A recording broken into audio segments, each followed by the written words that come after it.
My name is Sarah Mitchell. I am 33 years old. And last week my own brother decided to vote me out of the family during dinner. It sounds ridiculous even saying it out loud, but I was sitting at the far end of a long wooden table inside his restaurant. The same place I had helped keep alive more times than I could count. When he suddenly pushed his chair back and stood up as if he were running a corporate meeting, instead of hosting a family meal. My fork froze halfway to my mouth as he cleared his throat and raised his voice loud enough for the kitchen staff to hear. He said they had discussed things, that there had been a vote, and that I was no longer family. For a brief second I truly thought it had to be some cruel joke, something awkward and poorly timed. But then I heard the applause, my parents clapping, my younger sister joining in hesitantly, a couple of relatives he had invited nodding along like this was some brave announcement. My chest went cold, but my face stayed still. Years in boardrooms had taught me how to keep composure when someone tried to ambush me instead of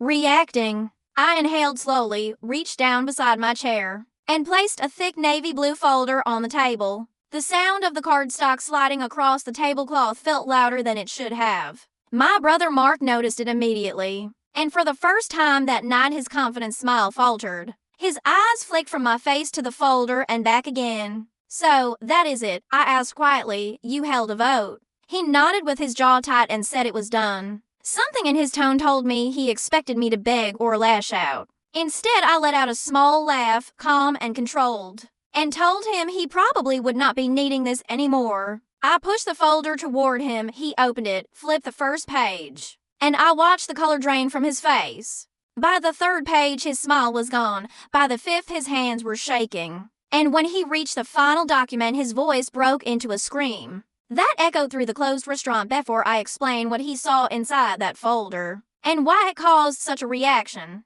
Take a second and think about where you are right now, what time it is for you, and how strange it is that one family dinner can reach so far beyond one table. Because nothing about this situation happened overnight. I never planned to become my family unpaid accountant, therapist, and emergency fund. It just happened over time. When you are the person who understands numbers and consequences, people either respect that or take advantage of it. And in my family, they chose the second option without ever admitting it out loud. As Mark flipped back to the first page with trembling fingers, I knew exactly what he was looking at because I had assembled every document myself the night before. Page 1 was a clean color-coded summary, a timeline of every bailout, every so-called temporary loan, every "can you just cover this for now" moment over the last 10 years. The total sat boldly at the bottom.